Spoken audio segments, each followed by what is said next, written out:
Last year, 2023, we all sat down and watched a show based on a game that portrayed a world overrun by 20 years of a fungal plague, with human society frayed and broken, those few survivors living in fear, paranoia, and struggling to survive. HBO's The Last of Us took place in the year 2023. The 20 years of fungal plague began in the year 2003. I thought it was a clever move to frame its story that way. The game it was based on had its plague start in 2013, the year of the game's release, with its 20-year time jump placing most of the action in the, as of uploading, still future year of 2033. The show, in contrast, is not set in a future, but an alternate present. As the author of The Forever War once said, there's no such thing as writing about the future. The future hasn't happened yet. By definition, in fiction we still imagine the future, but always from the perspective of the present. And so, there's an inherent anachronism in speculative fiction. In most any conversation, if someone mentions 1984, chances are they don't mean... Chances are, Big Brother to them is merely synecdoche for authoritarianism. It just means Big Brother. The story of Winston Smith, his lover Julia, his betrayer O'Brien, and the torments of Room 101 are just trivia. When Orwell wrote the story of a man working for a superstate propaganda machine, after years working for the BBC, by the way, he was thinking about the 1940s, not the 1980s, which makes the Michael Radford film adaptation all the more powerful, filming in not only the places, but during the very year that Orwell envisioned. Both this film and the show pull off a rare feat, making a story about the future about the present. I mean, sure, in 1984 there certainly was a forever war between competing superpowers, in fact and in fiction. Though in fiction, the very next year we landed a spaceship on Venus, which was ruled by Zsa Zsa Gabor.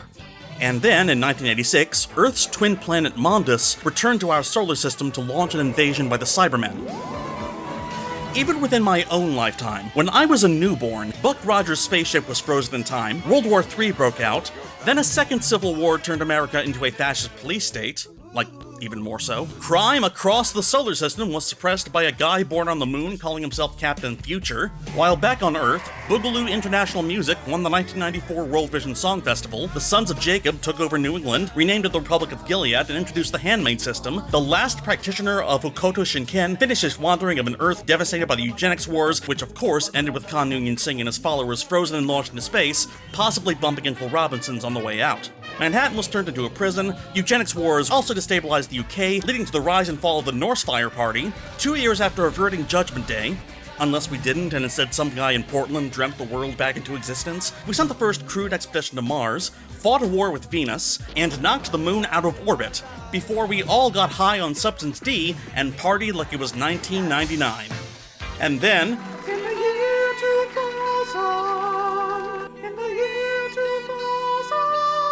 we flew dirigibles, gave cops wings, and we launched a line of customizable adult bodies. For want of a better estimate, let's call it the year 2000. We had not one, but two entire space odysseys. We celebrated the birth of a bouncing baby Astro Boy. Billy and Jimmy Lee defeated Koga Shuko in the ruined New Angeles. Dragons burned the world down. Raiden discovered that America was actually run by the Patriots. And the Organization of North American Nations made it legal to advertise using calendars. And so, in the year of the Depend adult undergarment, the Mayans correctly predicted that neutrinos would mutate, causing every dang old thing to explode, leaving absolutely nothing for the colonists to take over. But at least the mail still got delivered. You're a godsend.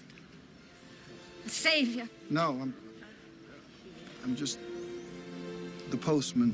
In America, the new founding fathers have been cooking up the purge since before the hoverboard craze. In Japan, NERV has long finished using child soldiers to pilot mechs to fight biblically inaccurate angels. World War III broke out again.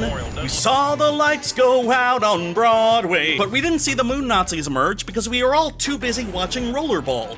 And The Running Man was such a huge hit, we didn't care when Roy Batty cried his tears in the rain, or when Tetsuo Shima blew up into a tumor kaiju before collapsing into a ball of light.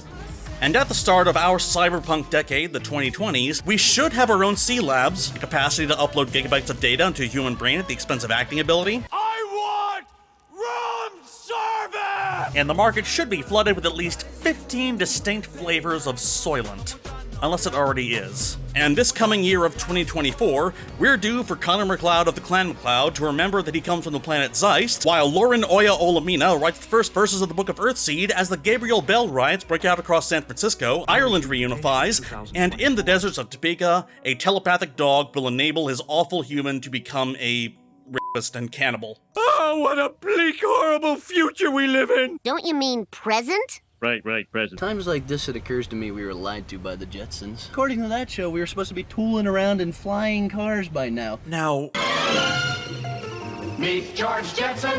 the old whine of "we should have had flying cars by now" is played out. We imagined so many things that never materialized. We are always haunted by dreams of lost futures.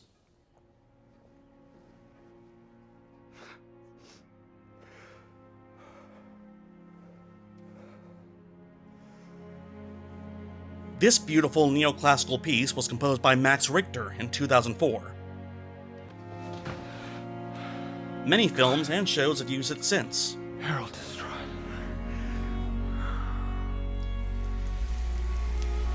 But its use in The Last of Us, in the episode Long, Long Time, in a story where society collapsed in 2003, is temporally heartbreaking. The romance between Bill and Frank flourished and died with them in a world where this piece was never composed. And yet, here it is. Stories about the future are always about the present, and always have been. Let's remember that tomorrow, and tomorrow, and tomorrow. Anyway, this is a little different and shorter than most of my videos. It was originally written for a much longer video, still in production, but I realized it worked better as its own piece. This was made possible by my patrons, whose names are scrolling by right now. They allow me to take the time needed to make these videos good. If you pledge to my Patreon, you can see old scripts, scrapped ideas, and recently I added previews of the next video, which, like this one, is about the future. And apocalypses. And The Simpsons.